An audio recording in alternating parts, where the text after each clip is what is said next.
In this lecture, we shall be talking about IP version 6, which is the latest version of the IP protocol. Now, earlier we have looked at the so called IP version 4, which is more conventional and traditional. Now, IP version 4 has some drawbacks, which has led the designers of these protocols, internet protocols, to come up with a newer IP version. So, in this lecture we shall particularly see what are the drawbacks of the older version IP version 4 and what are the new features this IP version 6 incorporates. So, in this lecture we shall be talking about some of the features of IP version 6 protocol, the datagram format in IP version 6 and how certain kinds of address translation are carried out. Okay. So, let us look at the overall scenario first. Now, the first thing is that, as we have repeatedly said, this TCP IP forms the backbone of the internet that we see today, and IP protocol is most crucial in the sense that all packets that flow through the internet, they are routed using the IP protocol. So, IP ensures that packets reach the intended destination correctly. Okay.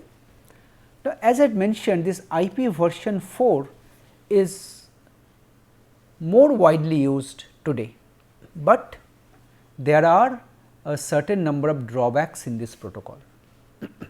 So, once we identify what these drawbacks are, then we can appreciate that what kind of enhancements were needed to enhance the capabilities, and that is how this newer version IP version 6 has come.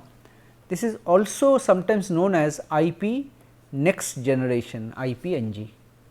Okay, these both names are used interchangeably. Now, problems with IP version 4 are as follows.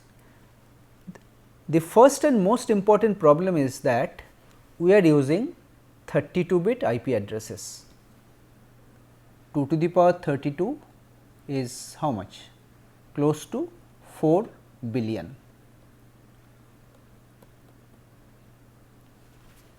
But you see, with the huge proliferation of devices that are getting connected to the internet today, we are now in an age where we are talking about Internet of Things. There will be a large number of very simple devices, they will also want to get connected to the internet.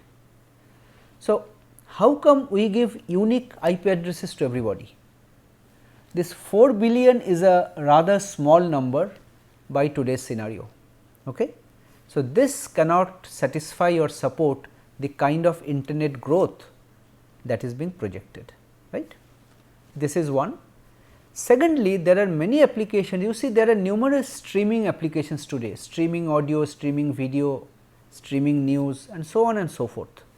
They need some sort of a real time response, like something is happening, you are watching it live, let us say.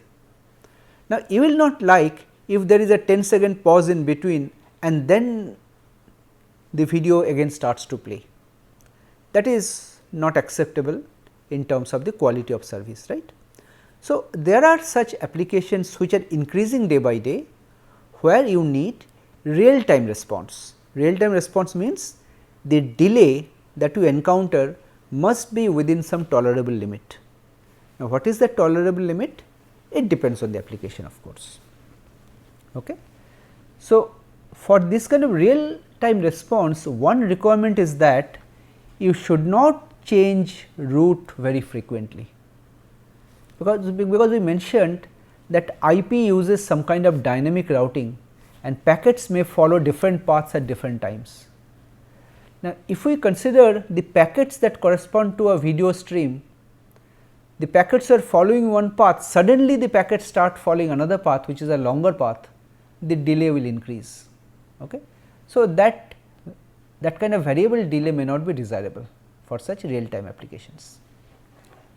Secondly, there are some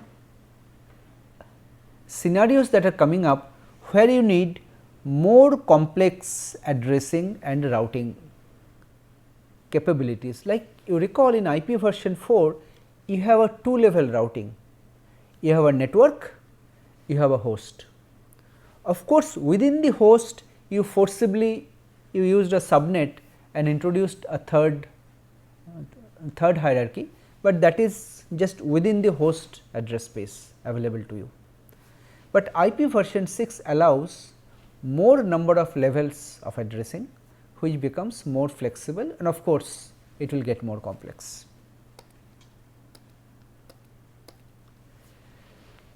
So, main features of IPv6, few of the features are borrowed from IPv4, whatever was there, same thing is carried forward. First such thing is connectionless. IP version 4 was based on datagrams, IP version 6 is also based on datagrams, which is a connectionless protocol. So, each datagram are routed independently and each datagram will contain destination address, so that the intermediate routers can take proper and informed routing decisions. Okay. And just like IP, if you see in IP there was a time to leave field, it told you what is the maximum number of hops a datagram can take before it will be discarded. At every hop the TTL field was decremented by 1. So, whenever it reaches 0 the packets gets discarded. Similarly, here also the header will contain a similar field maximum number of hops that a datagram is permitted to take, because you see you have some estimate regarding the maximum number of hops you require to reach a destination. If you find that even within that number of hops you are not able to reach, it means there is some problem in the network, maybe your packet is following a circular path in a loop, it has got stuck somewhere. So, in that case you discard the packet. And some of the other general characteristics like fragmentation and so on, those are also retained. Fine. Now, let us talk about the new features which are interesting. The most important feature is that the number of bits in the source and destination IP address is increased. Earlier it was 32, now it is 128, which means I can use up to 2 to the power 128 that many unique addresses. Now, how large is this 2 to the power 128? This is something you can actually calculate and find out. This is a decimal number which will be having maybe 45 digits, 45 digit decimal number, which is huge. But how huge is that? Just imagine you think of the surface of the earth. Just assume that I want to assign IP addresses to devices on the surface of the earth. 2 to the power 128 is such a large number that on every square meter on the earth's surface, you can assign about 6 into 10 to the power 23 unique addresses. So, this number is indeed huge, and it is expected that this will never be too small in the foreseeable future, right. So, this 120 bit is good enough, quite large. And another difference is that in IP version 4 there was a header and the header was fixed. So, whatever packet information the packet carried, it used to be put in the same header. But in IP version 6 what it does, it uses a series of fixed length headers. Depending on what you need, you add optional headers. Like if you do not need fragmentation, you do not use fragment header. If you need, then you add a fragment header. So, there will be multiple headers which will be connected in a linked list as part of the IP version 6 header. This is the basic concept. Okay. So, a datagram in IP version 6 will consist of a base header, that is the basic header, which will contain, for example, the source and destination addresses, and followed by optional extension headers. There may not be any, but there can be several. Okay.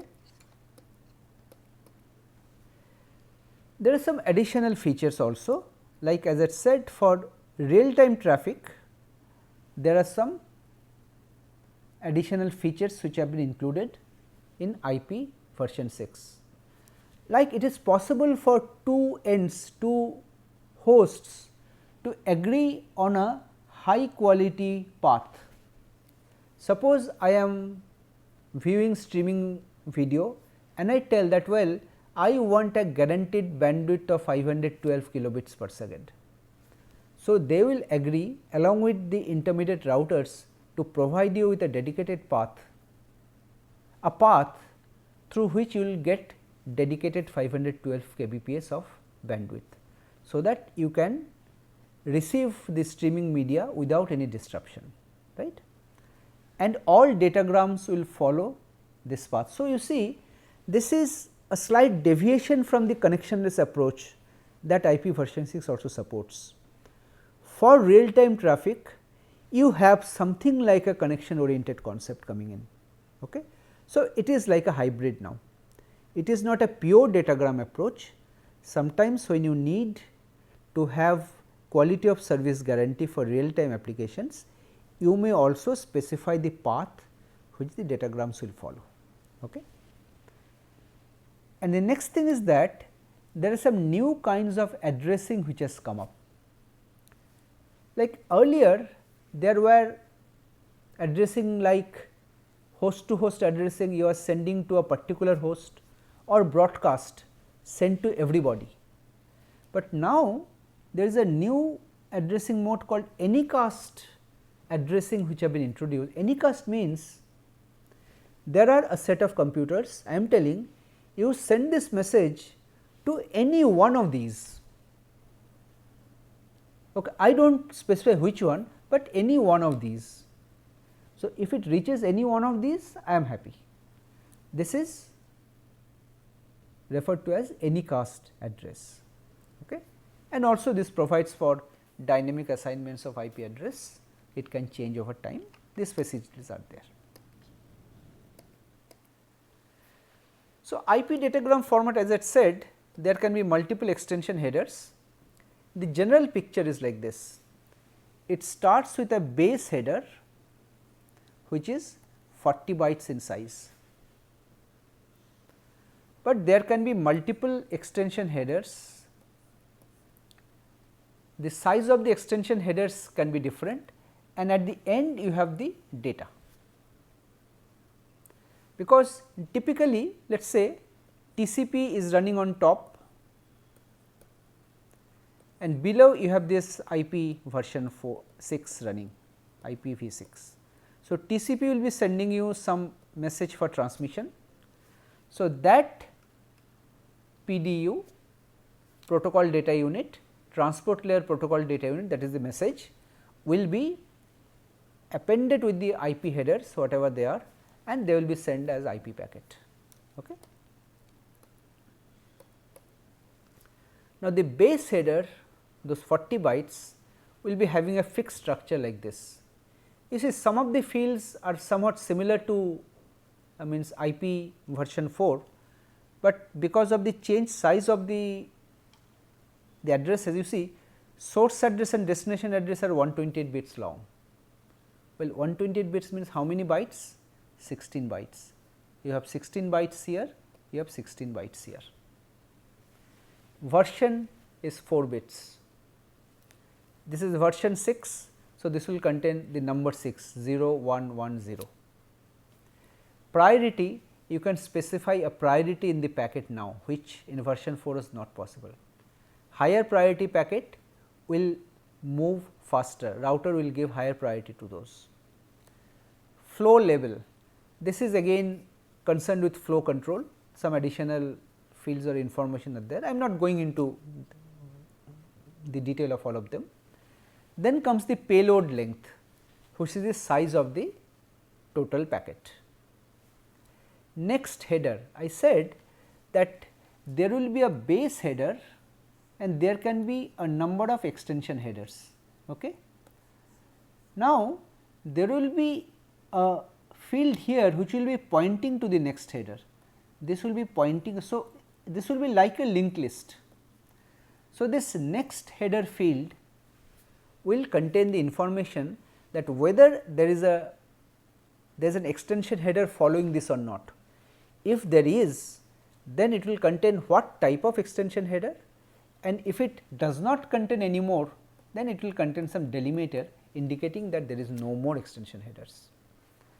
And this hop limit I told you about, just like time to live, that field is also there. This is the basic header in IP version 6. Now, talking about the fields I have already mentioned, let me go through this quickly. This version I told you about, this is a 4-bit field. IP version 6, it will contain the value 6, which in binary is 0 1 1 0. Priority specifies the routing priority class. Higher priority packets will be handled faster by the routers. Flow level, this is particularly used for real time application, where there are applications that require performance guarantee. So, flow level contain relevant information. This will contain some specific ID or code which will allow the packets to follow this a particular path, for example, right. Payload length is the total length of the extension header plus the transport level protocol data unit, that means the data you are sending. Next header, as I said, it is a pointer to the next extension header. It identifies the type of information that immediately follows the current header. It can be an IP extension, or it can be the actual PDU, TCP or UDP, that means the data. Hop limit, similar to IP version 4, it is decremented by 1 at each hop, and the addresses are 128 bits or 16 bytes or octets. Okay. So, pictorially it will look something like this. This is one example. Suppose this is a IPv6 packet which does not contain any extension header. So, in the base header the relevant fields are there, and the next header field contains TCP, which means it will know that whatever follows the base header is the actual TCP PDU which is carrying the data to be transmitted. Take this next example where there is one extension header. So, base header will contain an information next equal to route. It tells it has an extension header which gives you some information about route, maybe it is a source routing or specifying the route to be followed. And in the next header, this extension header, there will also be a next field which will tell TCP, that means this will be the actual TCP data. So, here there can be multiple such headers. So, this next pointer will be following these headers one by one. Okay. Now, the important kinds of extension headers which are there, they are summarized here. There can be a routing header, as you are seeing here. Routing header permits source routing. Now, I am repeating here what source routing actually means. Now, in a conventional packet routing, what happens? There are routers, a packet arrives at a router, the router looks at the destination address, looks at its own routing table and makes a decision where to forward this packet. So, it finds out which is the next router I have to send this packet, so that it can reach the destination correctly, or if it is destined to a host in my same network, I can directly send it to the network, to that host, directly send it to that host. Source routing means the person who is generating the packet, the host, directly tells that which sequence of routers must be followed for my packets. Because I know that this is a good path, the speed is high, so my packet will go faster. So, if I know that, I can specify that entire information as a routing header, and this is what is meant by source routing. The source is specifying the route, which path to follow, right. Second comes the hop by hop options header. Well, you can specify, this again depends on some applications, that every hop means actually whenever you move from one host to the other, you can check for certain conditions. Depending on that, you can decide whether to forward the packet, not forward, or do something else. Then for fragmentation, you have fragment header. This will contain information just like in IP version 4, which helps in fragmentation and reassembly, some flags, fragment offset, okay, and so on. And to ensure packet integrity, there is also an authentication header, where you can implement some kind of hash function. Well, we will be talking about hash function later in this course. These hash functions are used for authentication purposes. Well, authentication means, suppose I am a router, I have received a packet from some other router X. Now, there can be two scenarios.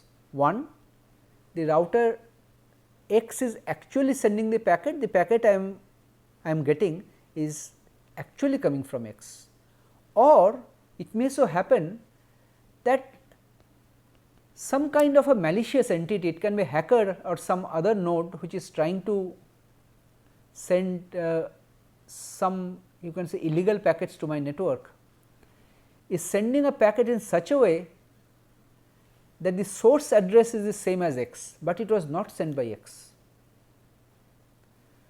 This is what is meant by authentication. I must be sure that whatever I am getting is actually coming from the person or the node which it is claiming as the source.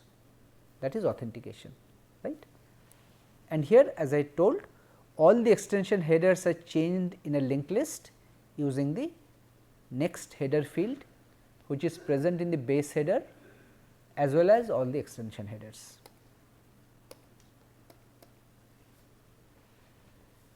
Now, about fragmentation, just as I mentioned, this IP version 6 fragmentation is similar to IP version 4, but unlike IP version 4, where the additional information about fragmentation was put inside the same header, here we are using a separate extension header. Okay. So, when a fragment the idea is that when a IP version 6 packet, let us say there was a packet which had a base header, let us say BH. When it gets fragmented into two pieces, the scenario will be something like this. This base header will be copied to both the fragments.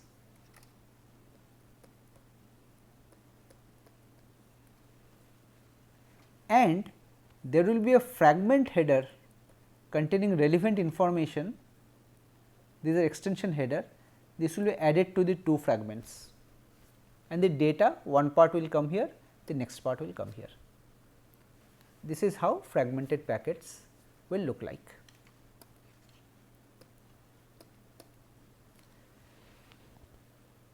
Now, talking about IP version 6 addressing, as I told you earlier, that it introduces a new kind of addressing called Anycast. So, here the different addressing types are summarized.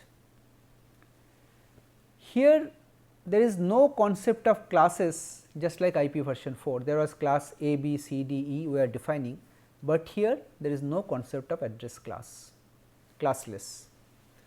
You specify a prefix length very similar to CIDR, classless internet domain routing, that how many bits you will be using for the network and how many bits for the host, that you specify here, and that introduces a lot of flexibility.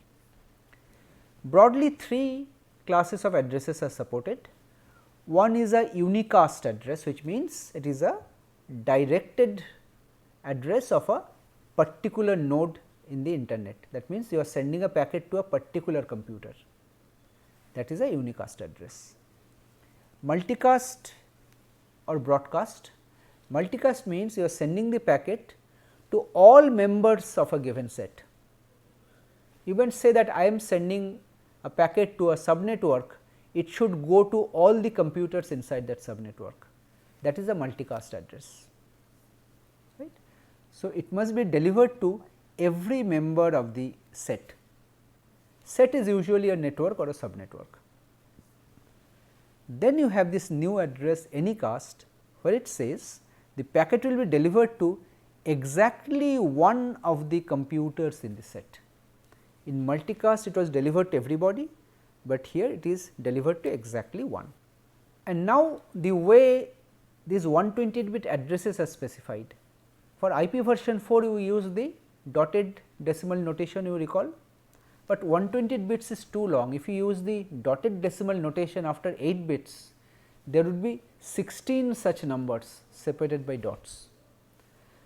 So, in IP version 6 they have come up with some kind of a shortcut notation. There is one thing to observe, that in this 128-bit address, which is pretty large, there are many bits in between which are zeros. A large number of these 128 bits are often zeros. Okay. So, we use something called colon. Instead of dot, we use a colon hexadecimal notation. Like you see, this is an example.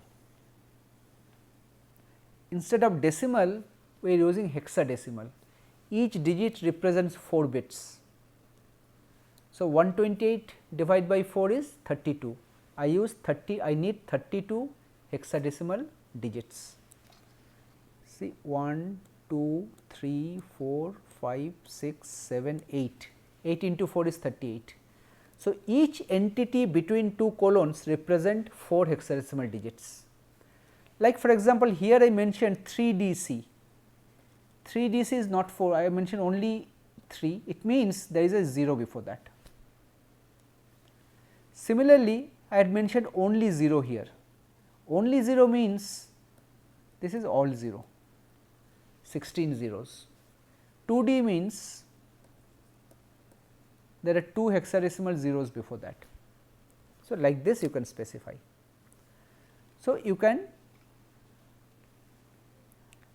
write it like if there are a large number of zeros in between, which is often the case as I told you, you can either write it like this, or you can even use a shorter version.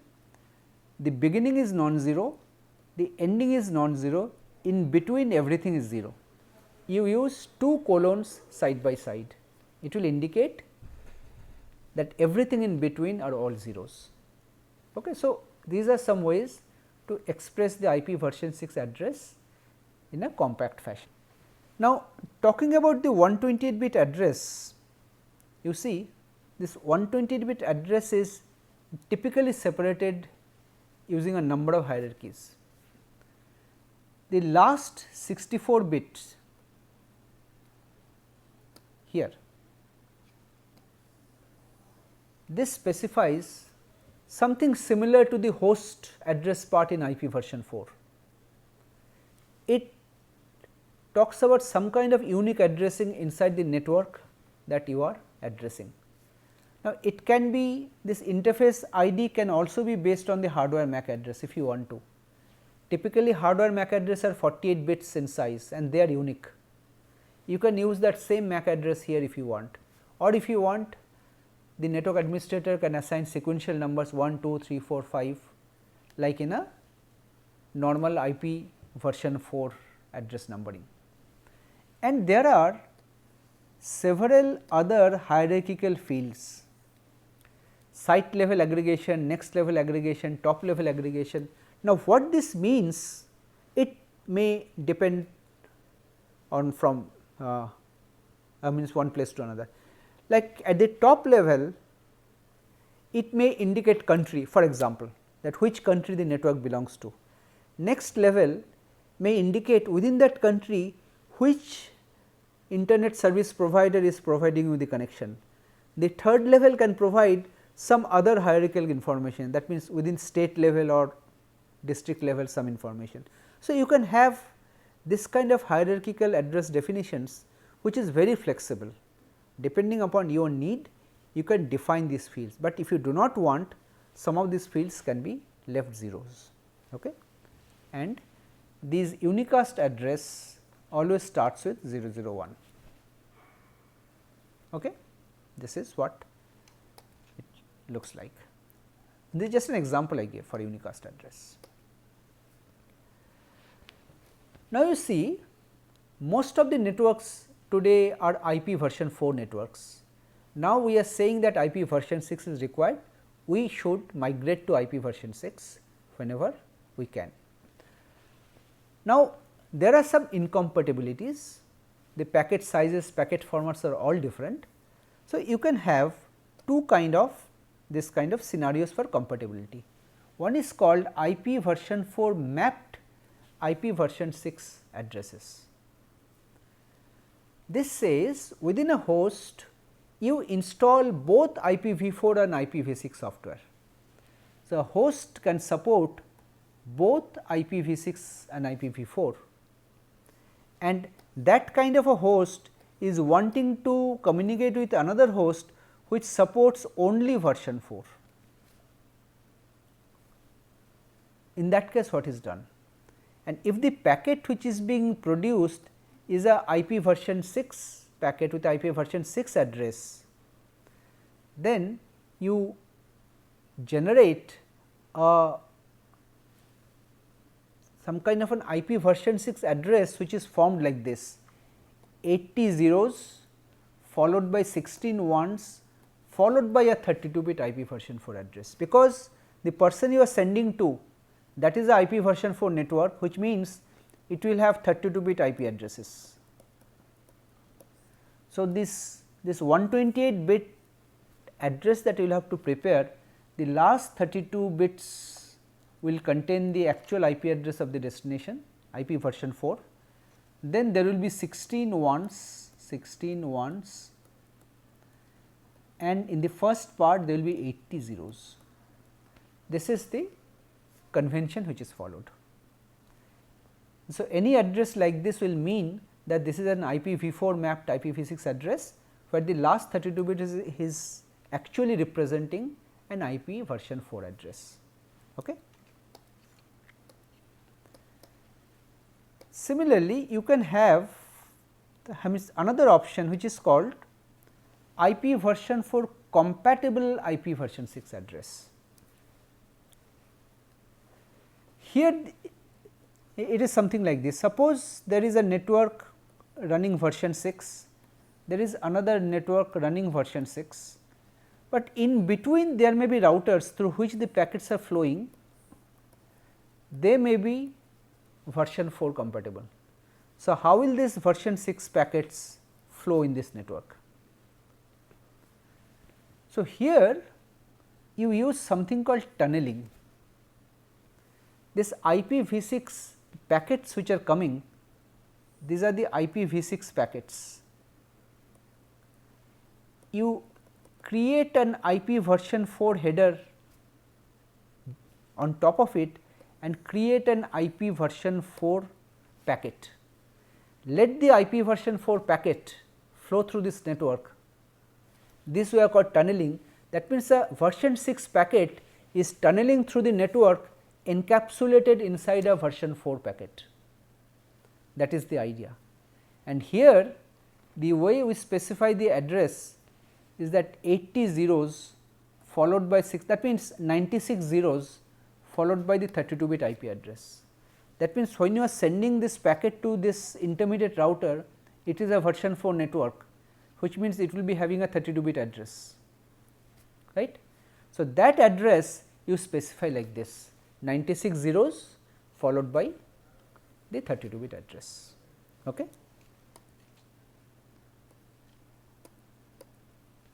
So, this is what tunneling is all about, which was used in the previous case. So, here diagrammatically it is explained. So, you have an IP version 6 host which is generating an IP version 6 packet. Then you have to send it to IPv4 router. What you do? You append an IPv4 header before it. So, the whole thing becomes an IPv4 packet. This IPv4 packet gets routed through an IPv4 network and it reaches the final destination. Now, in the final destination, this packet is stripped out and this IP version 6 datagram is brought out and it is delivered to the IPv6 host. This is what is meant by tunneling, right. So, talking about transition to IPv4 to IPv6, due to the incompatibilities there are challenges, but there are broadly 3 approaches you can think of. One is you implement both IPv4 and IPv6 protocols in the router or the gateway. So, that if someone wants to use or send IPv4 packets, it can be handled, V6 packets can also be handled, something like that. You can use tunneling just like I mentioned. So, IPv6 datagram can flow through intermediate IPv4 networks using tunneling, using encapsulation, or you can do some header translation. An IPv6 packet you can translate into an IPv4 packet, and on the other side you can again translate it back to IPv6 packet. But the problem is that many of the features IPv6 supports which were not there in IPv4 will get lost once you translate it into IPv4 packet. Okay. So, this has very limited use. So, with this we come to the end of this lecture, where we talked about some of the salient features of the IP version 6 protocol. Now, in the next lecture we shall be looking at various examples where we shall be showing you how routing tables are constructed for specific networks, how packets are handled by the routers, how packet forwarding takes place, subnetting, CIDR, all these things that we have studied earlier, we shall be illustrating through some examples. Thank you.